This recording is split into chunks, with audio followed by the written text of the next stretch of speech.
Welcome to the latest episode of Branding the Experience, where we discuss ways how we can create environments where employees actually want to come to work and customers want to keep coming back.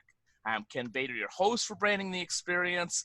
I'm also your organizational culture and world-class service standards expert, here with a great guest and a new show on Branding Blue, because we have the owner and founder of Blue Angel Coffee Company. See, I drink it. One of my favorite coffees, if not my favorite coffees. Josh Rios. Josh, welcome to the show. Hey, thanks. Thanks for having me, Ken. Oh, my pleasure. My pleasure. Well, as people on any of my content know, that if I back a product, it's because I'm actually using it. And I don't only have a bag here, but I'm drinking it, man. I think that's important in these days where everything's affiliate and people endorse things they don't really like just to try to earn an income. I think it's important to like what you actually are, helping promote. Yeah. Thank you, man. And it is a great product, bar none. I know that you're also an active police officer, thus the Blue Angel Coffee brand. Can you tell us Yes. about the branding, how you came up with this name and so forth, a little bit of background on the business? Sure. So yes, I got about 12, 13 years in now as a detective, and we started the company, I believe it was 2016. My wife and I, we were, brainstorming some names. We knew we wanted to go into coffee because it was something we enjoyed. And initially, we just wanted to do it local. But then we were like, you know what, we really want to do something for police officers. And so we were thinking of incorporating, obviously, the blue, right? Because that signifies a lot to law enforcement. And really, Angel came in because it was more I don't know, I guess representing and giving back in like an angel sense, right? So it kind of came through, went through a couple of phases, right, of like how it's going to look or how it's going to start, and you switch the words around, and that's kind of how we ended up at the end. Blue Angel Coffee, we felt good with it, and it all started really through. And I think I've said this before, through an Instagram post that I had. And we created the concept. We started a small following, and we just said, "Hey, is anyone interested? I'm thinking of putting this out there, and if you're interested, I'll take some pre-orders."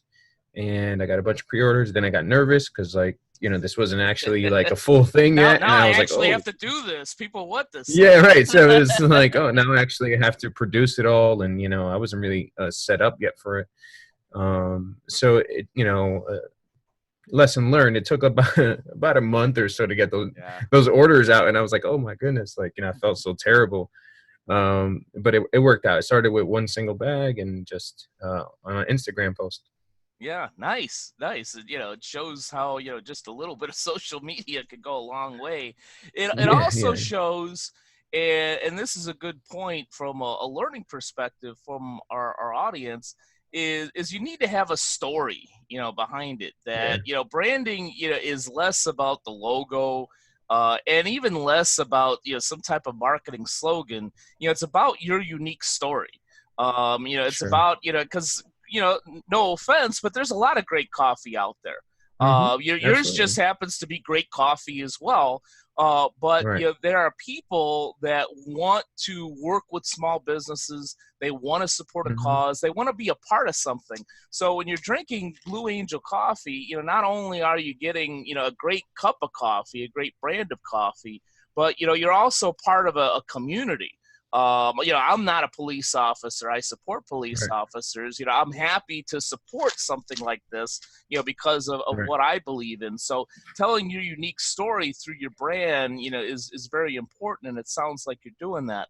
The other important point, which is good for our audience, normally on this show we talk about a lot of service-based businesses, like, for instance, a restaurant where you could have average food but a great experience and people will come back. Sometimes you could have, and I've seen this, you have awesome food, but the experience sucks, and, you never return because there's a bunch of choices out there. For you, because, you're not a storefront, a lot of the brand does tie to the product, but you Mhm. actually have a quality product. Can you tell us a little bit about the production of the beans and how you do things differently to, truly make what I consider a high-end coffee product? Right. So, yeah. So there's a lot to that. Well, obviously, I first started. Well, this is our. I have like one of our staple bags, which is a little different from what you have, right? Okay. So, it's just because You mean I got a temporary. lesser bag? Well, temporary packaging. So this one was a little bit more customized with a message on the back and everything, and so we that was our first thing. We wanted to visually to create that impact, right? And just for someone to be proud of it, like, hey, like that's not just coffee, but it's like a cool little thing you could put on your Right. countertop or in your office or whatever.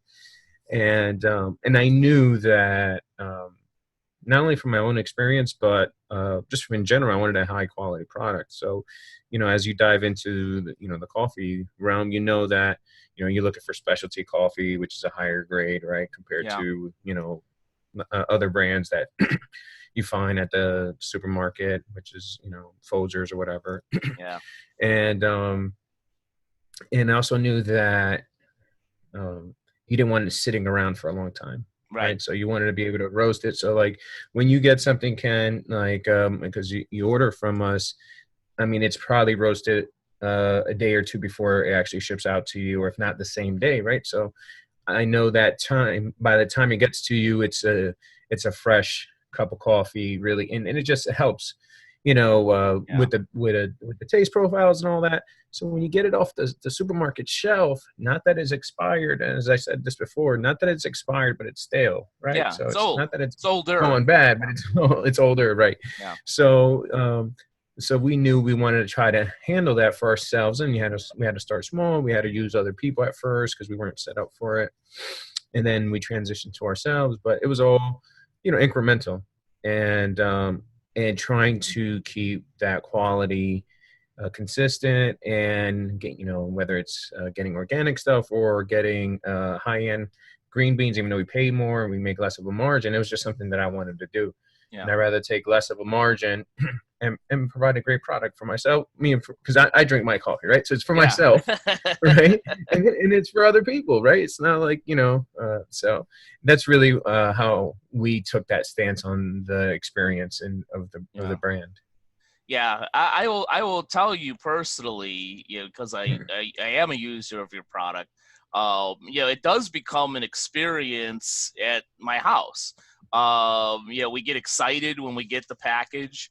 I would say about 75% to 80% of the time, this is what we're drinking.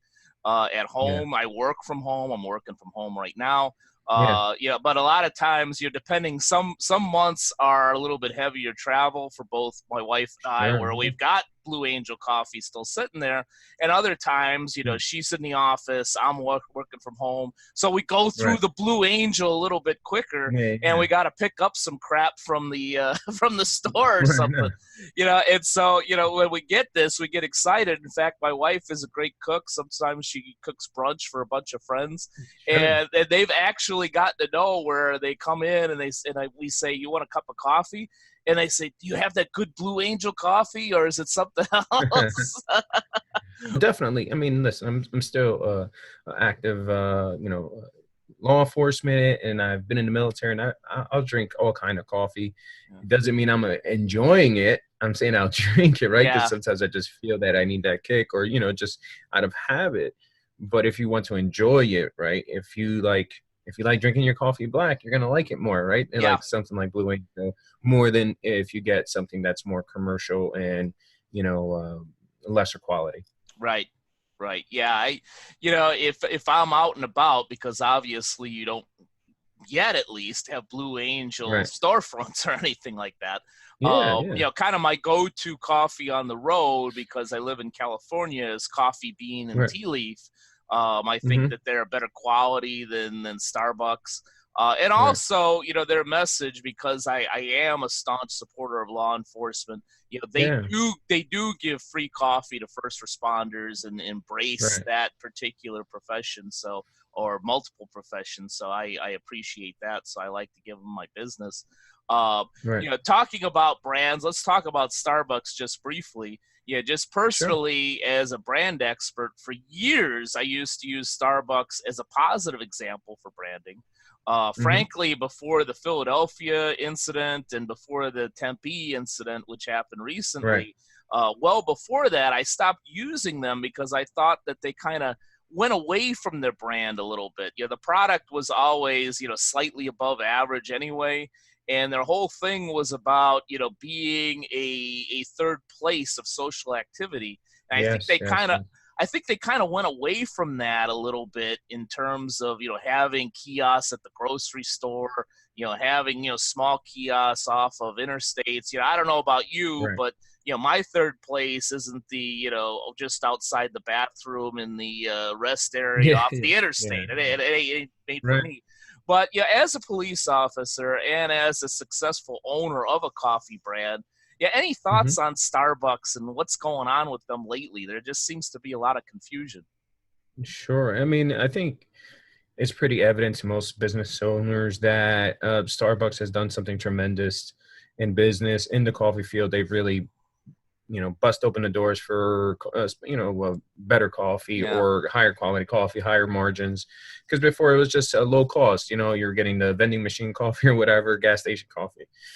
So you have to give credit where credit's due, and they did a yeah, great job. And as you said, the third place thing is dead on. I mean, yep, they create a great experience, and I don't know. I think it's part of you create a certain culture, and to let people express themselves and be themselves within your company, and sometimes it goes a little too far, right? yeah, And I think really it has to do with just the political uh, atmosphere. I think that people feel they need to do certain things, and yeah, and express themselves in that way. Really, this is that's their job. There's a professional setting.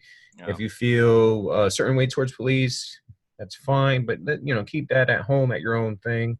um so same, it's like if I'm a police officer, if a Starbucks employee comes and I'm like, get out of the police department, or get out of here, it's crazy, right? You can't do that kind of yeah, stuff, right? So I mean, I think there's just a level of professionalism, yeah, right? You may not like, you don't know me, right? Let's say I show up, I don't wear a uniform, but let's say if I show up in uniform, you don't know me, and you don't yeah, know my life, you don't know what I've done for people, how much I've helped people, and but that I represent something because I wear a uniform. yeah, Now, that's if you feel a certain way about that because of your past, because who I think that's 100% acceptable. You could feel that way all you want, but in a professional setting, I think you need to separate yourself. yeah, And it's just kind of weird. And I think sometimes Starbucks comes out and apologizes or whatever, but I think now it's been a couple instances, right? So yeah, it's like, okay, are you allowing that to breed a little bit? I don't know. So it's kind of a weird thing, yeah. for sure. Yeah, from a branding standpoint, and we'll get off of Starbucks for a little bit.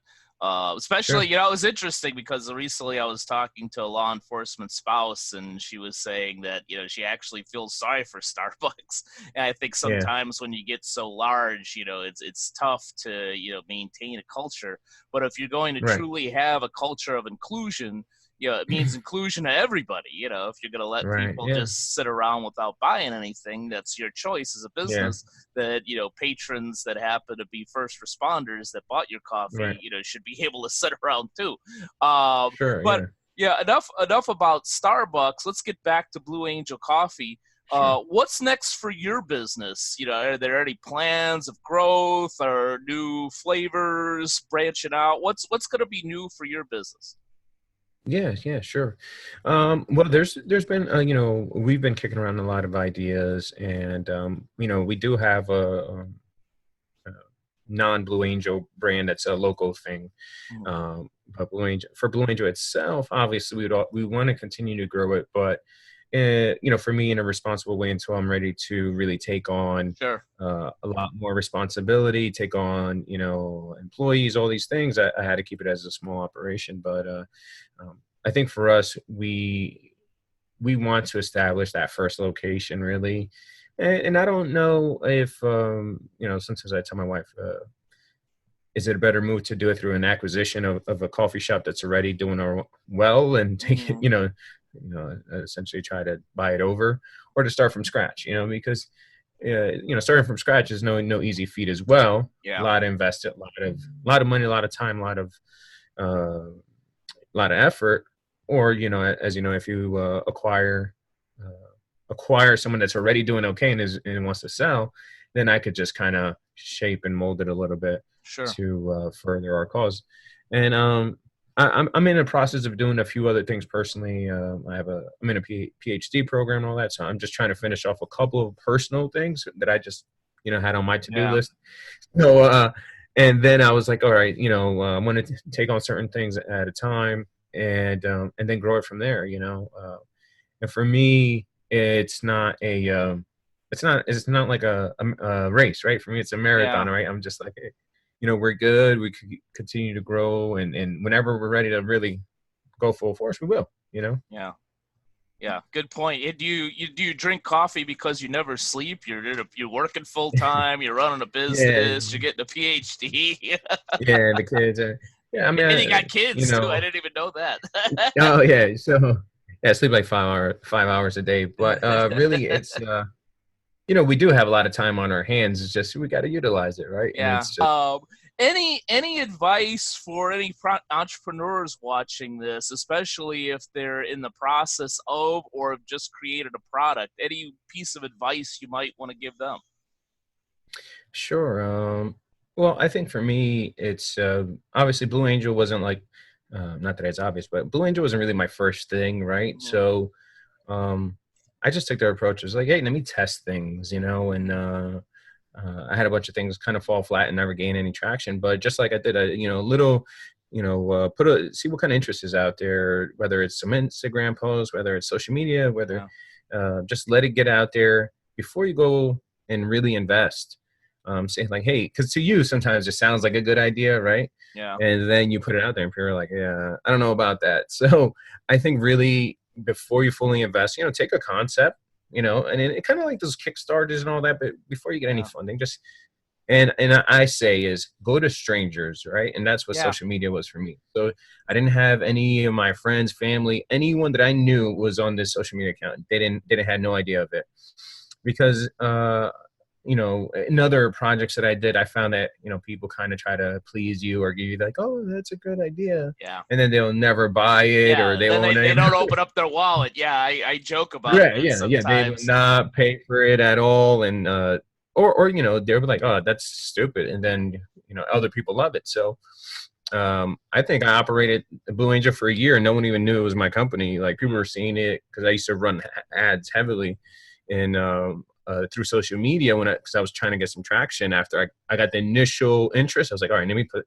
my money back into it with some social media ads. Yeah. And people were like, man, I see that company everywhere. And my friend called me. No, he was visiting, and he's like, yeah, man, check out this cool company. I'm like, yeah, it's my company. He's like, oh, yeah. So yeah, so again, I like starting things with distancing myself, unless it's your own brand. If it's your own Yeah. brand, if you're consulting and all that, then you can't distance yourself. If it's a product, I like to distance myself from it from Yeah. family and friends, so they don't give me a false impression that it's a good Sure. thing or a bad thing. I like to get complete strangers to either buy in or tell me it's no good. Yeah, that's good advice. When it's a product, it really does need to kind of stand on its own in many Right. ways. And yeah, getting that feedback and getting the right feedback. I think it was a book I read in the '90s. Robert Lutz. The name of the book was Guts. He worked for Chrysler, and he Yeah. joked in the book that customers don't know what they want. You have a focus group and you say, hey, would you like a bigger mirror? Would you like this? Would you like that? They're like, oh Yeah. yeah, that'd be great. That'd be great. And then you say, all right, you Yeah. could have this for X price today. It's like, well, no, I don't want to buy it. I just want to give Yeah. you blind advice. But Right. last No, question. 100%. Last question for those great coffee lovers out there. They want to try your coffee. Where can they find you? Sure, absolutely. As always, you can find me through you guys and use your links. Um, uh, However, you go to blueangelcoffee.com. It's the same thing on all the social medias. Blue Angel Coffee, mainly on Instagram, some on Facebook. If you opt in, we utilize different marketing methods to spread out discounts and stuff like that. We utilize email and we utilize Messenger, Facebook Messenger. So if you connect on those, we could get you. We'll get you discounts. We connect with you fast, and that's really the best way to get a hold of us. And for the most part, if it's something that needs to be directed to me, and if I'm not, I might answer, or someone who helps me. You could always just say, "Hey, this is for Josh. I have this question," and they'll just let me answer it. Terrific. Yeah, and I can certainly say if you are a coffee lover out there, I encourage you to try Blue Angel Coffee. It's going to be some of the best that you ever tried. Josh, thank you so much for being a great guest, giving a lot of good knowledge out there for our audience, and taking a big portion out of your busy day. I appreciate it. No, thank you, Ken. Thank you. As always, anything for you guys, man. Thank you, Josh. And thank you to all of you who are watching and listening. And there will be another episode of Branding the Experience next week. Take care. Now a word from our sponsor, Bader Training and Consulting. BTC is the creator of the B+C+S formula. Our clients that implement that formula increase their net income by 124% and grow their business by 17% on average. The best place to start working with Bader Training and Consulting is with our B+C+S audit. The service pinpoints issues as well as attributes of your business's unique brand, culture, and strategy. Learn more or sign up for a B+C+S audit at www.btcinc.net/BCS-audit.